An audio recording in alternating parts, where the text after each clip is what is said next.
The light shines in the darkness, and the darkness has never put it out.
Church's 2022 Christmas Eve service. This service is adapted from one in the United Methodist Book of Worship and also an Advent service of lessons and carols. So most of what you hear will sound very familiar and traditional. On Sunday morning, at our usual worship time, 10 o'clock, Christmas Day, we will be having an informal worship with a love feast featuring fair trade coffee and hot cocoa. So if you're anywhere in the vicinity of Stone Ridge, we hope you'll consider coming by to join us in person on Christmas Day. Have a joyous Christmas with love from us all. Beloved in Christ, as we await the great festival of Christmas, let us prepare ourselves so that we may be shown its true meaning. Let us hear in lessons from Holy Scripture how the prophets of Israel foretold that God would visit and redeem the waiting people. Let us rejoice in our carols and hymns that the good purpose of God is being fulfilled. Let us celebrate the promise that our Lord and Savior, Jesus Christ, will bring all peoples and all things into the glory of God's eternal kingdom. The blind receive their sight, and the lame walk, the lepers are cleansed, and the deaf hear, the dead are raised up, and the poor have the gospel preached to them.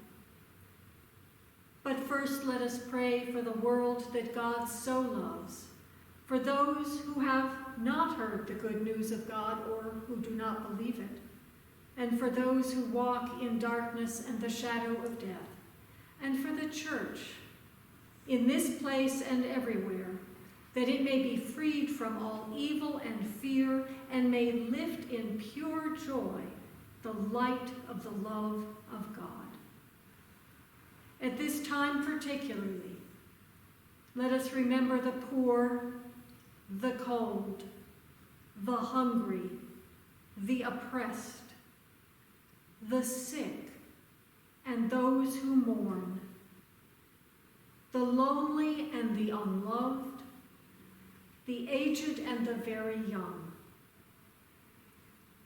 These prayers and praises let us humbly offer to God in the words that Christ himself taught us.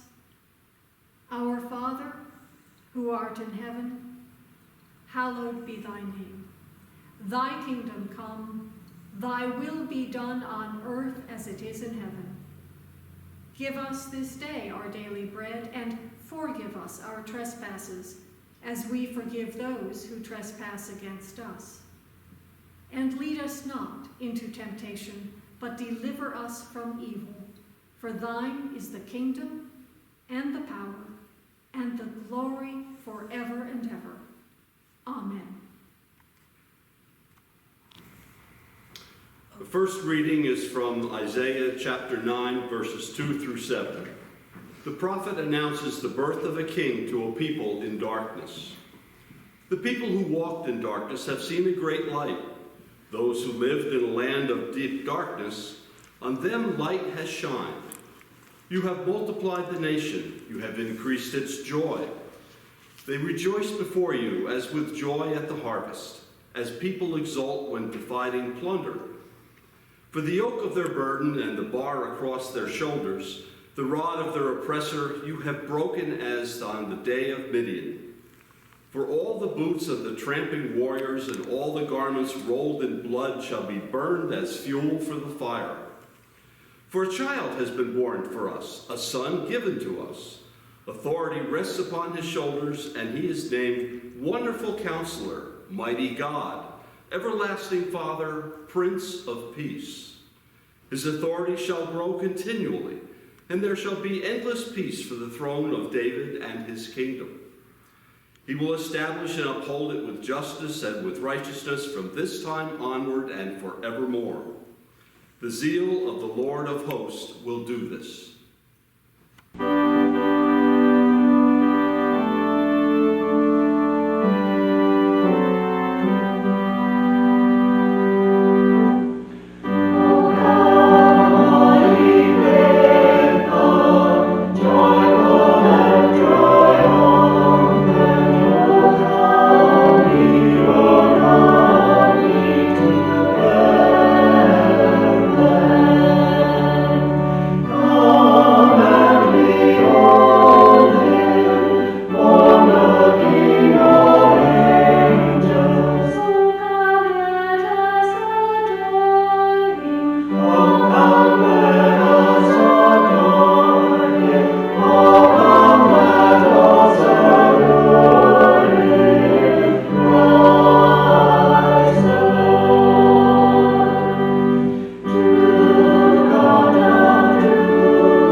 chapter 23, verses 5 and 6.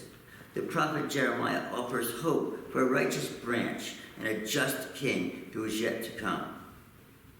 The days are surely coming, says the Lord, when I will rise up for David a righteous branch, and he shall reign as king and deal wisely, and shall execute justice and righteousness in the land. In his days, Judah will be saved, and Israel will live in safety, and this is the name by which he will be called. The Lord is our righteousness.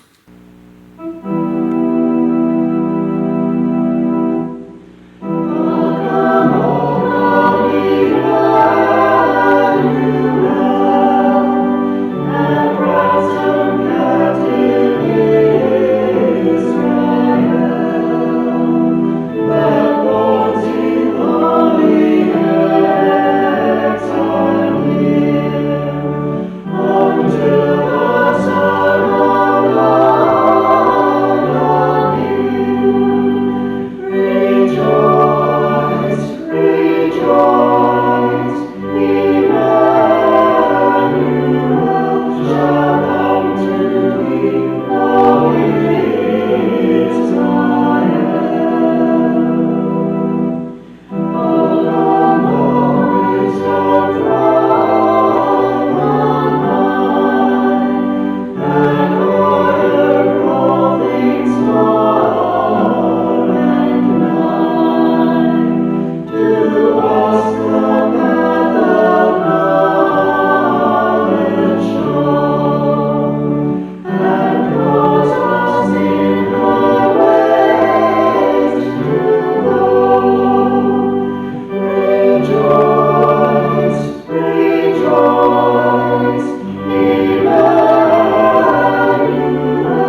chapter 5. The importance of Bethlehem is foretold. But you, O Bethlehem of Ephrathah, who are one of the little clans of Judah, from you shall come forth for me one who is to rule in Israel, whose origin is from of old, from ancient days. And he shall stand and feed his flock in the strength of the Lord, in the majesty of the name of the Lord his God. And they shall live secure, for now he shall be great to the ends of the earth, and he shall be the one of peace.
Verses 18 to 25.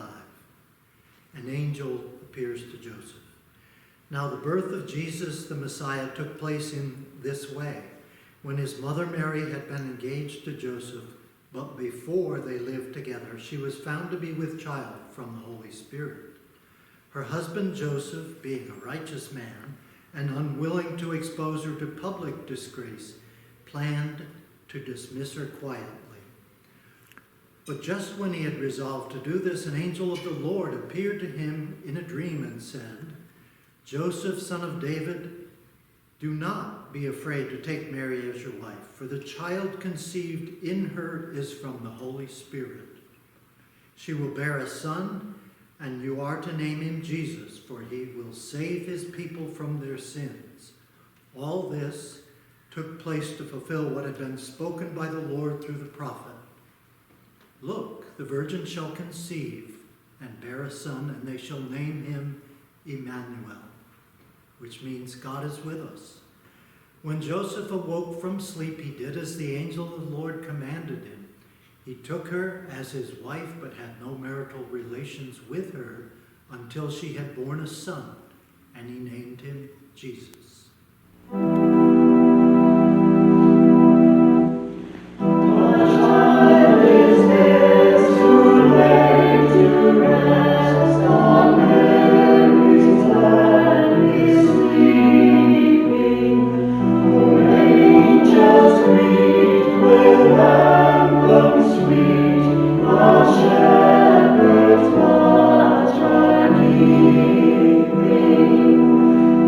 Amen.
reading is from Luke 2, verses 1 through 7.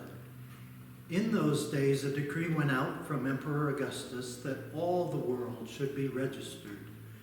This was the first registration and was taken while Quirinius was governor of Syria. All went to their own towns to be registered. Joseph also went from the town of Nazareth in Galilee to Judea, to the city of David called Bethlehem, because he was descended from the house and family of David. He went to be registered with Mary, to whom he was engaged, and who was expecting a child. While they were there, the time came for her to deliver her child, and she gave birth to her firstborn son and wrapped him in bands of cloth and laid him in a manger, because there was no place for them in the inn.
Our sixth reading is from Luke chapter 2, verses 8 to 14. In that region, there were shepherds living in the fields, keeping watch over their flock by night. Then an angel of the Lord stood before them, and the glory of the Lord shone around them, and they were terrified. But the angel said to them, "Do not be afraid. For see, I am bringing you good news of great joy for all the people. To you is born this day in the city of David a Savior, who is the Messiah, the Lord. This will be a sign for you. You will find a child wrapped in bands of cloth and lying in a manger." And suddenly there was with the angel a multitude of the heavenly host, praising God and saying, "Glory to God in the highest heaven, and on earth peace among those whom he favors."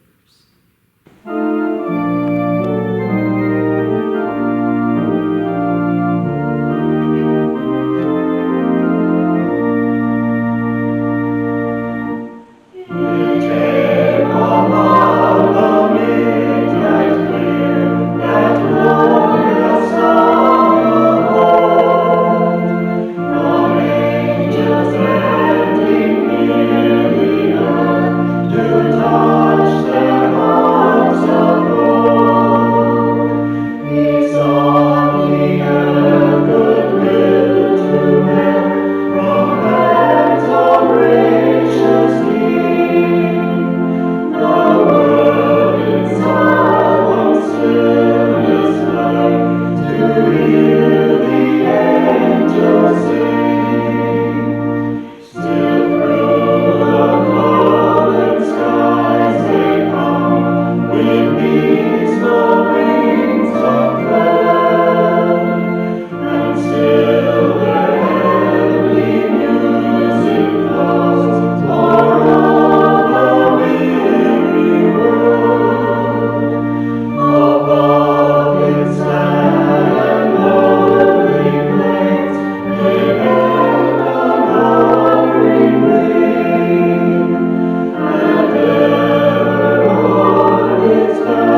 left them and gone into heaven, the shepherds said to one another, "Let us go now to Bethlehem and see this thing that has taken place, which the Lord has made known to us."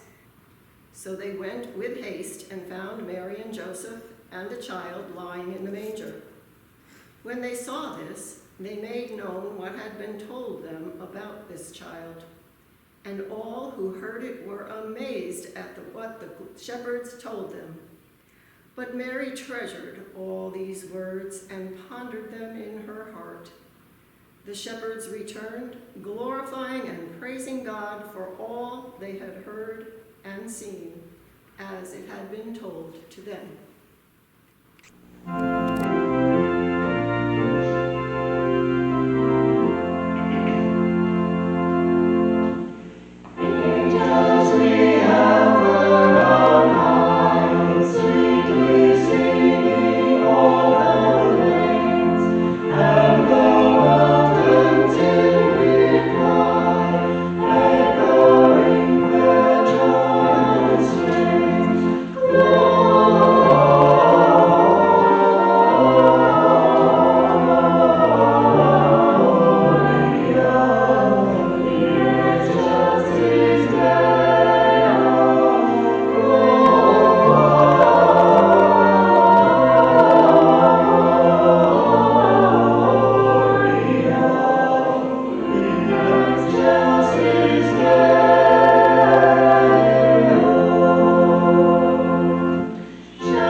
Marbletown parade that passed by the church with our luminaries lit and bells ringing, RVUMC hosted Movies with Spirit. That's a film series with a third Saturday monthly showing at varied locations, houses of worship, libraries throughout the Hudson Valley. This month's movie was Joyeux Noël, or Merry Christmas, a 2005 film in French, German, and English, based on the Christmas truce along the Western Front in 1914, the first year of World War I. In our in-person worship this evening, Stefan will sing John McCutcheon's Christmas in the Trenches, and those of you watching from afar can probably access a version of that song on YouTube, perhaps even with McCutcheon himself. I found that the movie both saddened and heartened me.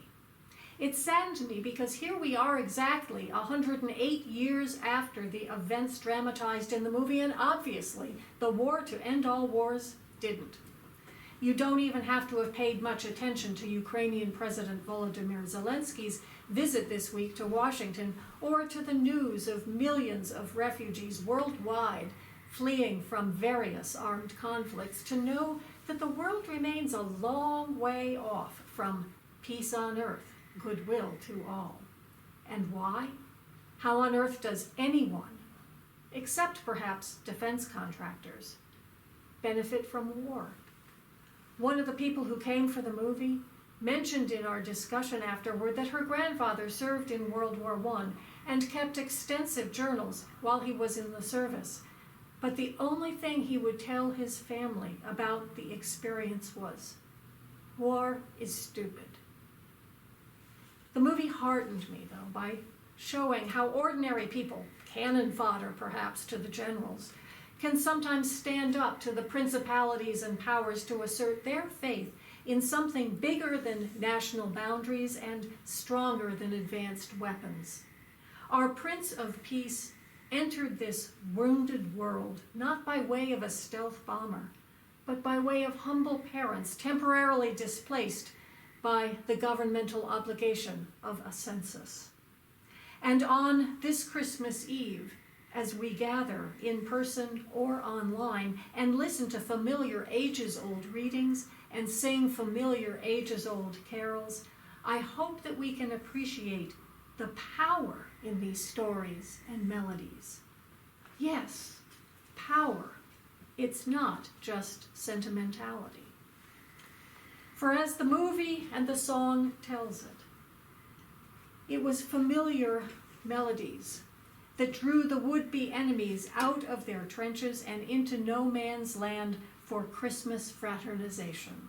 The movie shows the Scots playing bagpipes, always hard to ignore, and then a powerful German tenor singing Stille Nacht, Heilige Nacht. As the song puts it, the next they sang was Stille Nacht. 'Tis silent night, says I, and in two tongues one song filled up that sky. In the movie version, the song that really cleared the trenches was Adeste Fideles, O Come All Ye Faithful, sung by Scots, French, and Germans, all in Latin, the common language of the church for centuries. A priest serving as a stretcher bearer with the Scots celebrates a mass for all, also in Latin, obscured by differences in nation, language, and history.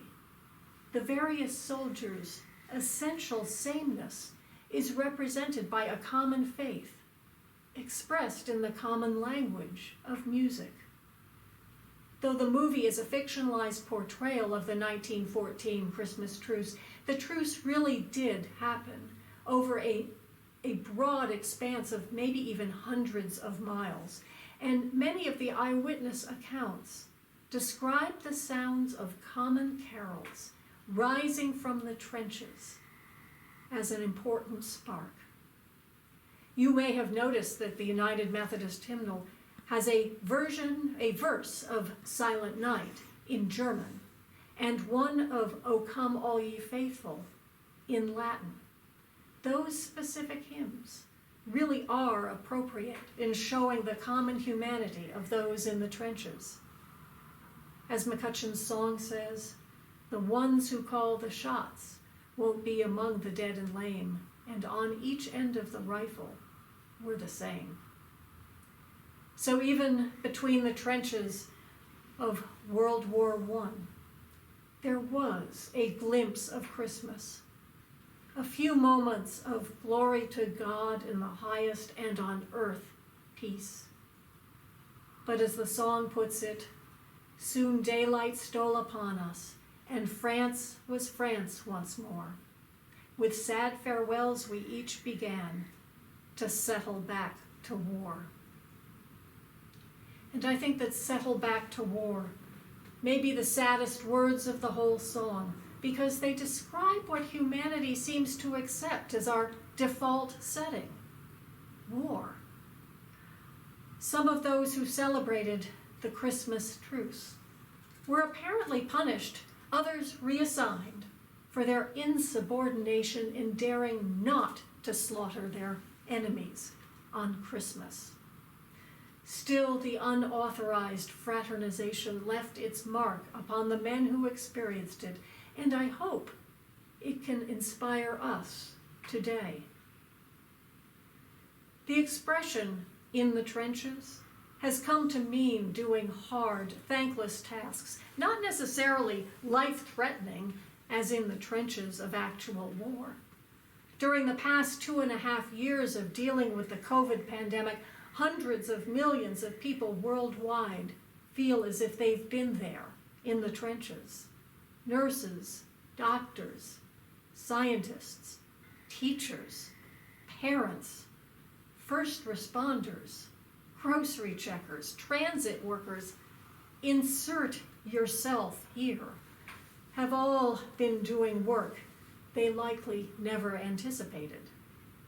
I worry that the very human desire to get back to normal will end up looking like settling back to war, rather than seeing people from outside our groups as our sisters and brothers, as we all hum, "All is calm, all is bright," or "Oh come, let us adore him all together." Am I being ridiculous? Sentimental? Maybe. But still, in the world in 2022, I cherish these moments of hearing the old story, the old familiar carols about what God was up to a couple thousand years ago with a baby in a place called Bethlehem. Bethlehem then, as now, was seldom Christmas card peaceful. If the Almighty were looking for an idyllic venue, I'm thinking Mohawk should be a contender. But that's not where the Word became flesh, is it? It was in a real place, among real, in the trenches people. Maybe not so different from us. Imagine that. God loves you and me and this crazy, hurting, sinful world enough to come among us. Oh, come to us. Abide with us. Our Lord, Emmanuel. The times are tough, the world's a mess, and Christ is born. Glory to God in the highest, and on earth peace. Amen.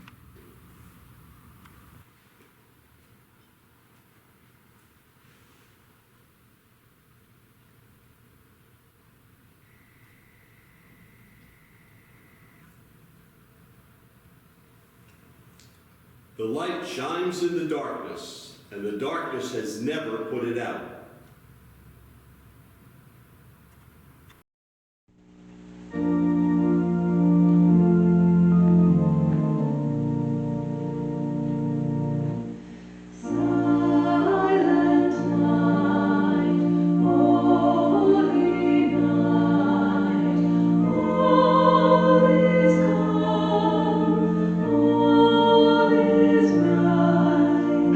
Round your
There is plenty of darkness in this world, but there is light and life in Christ.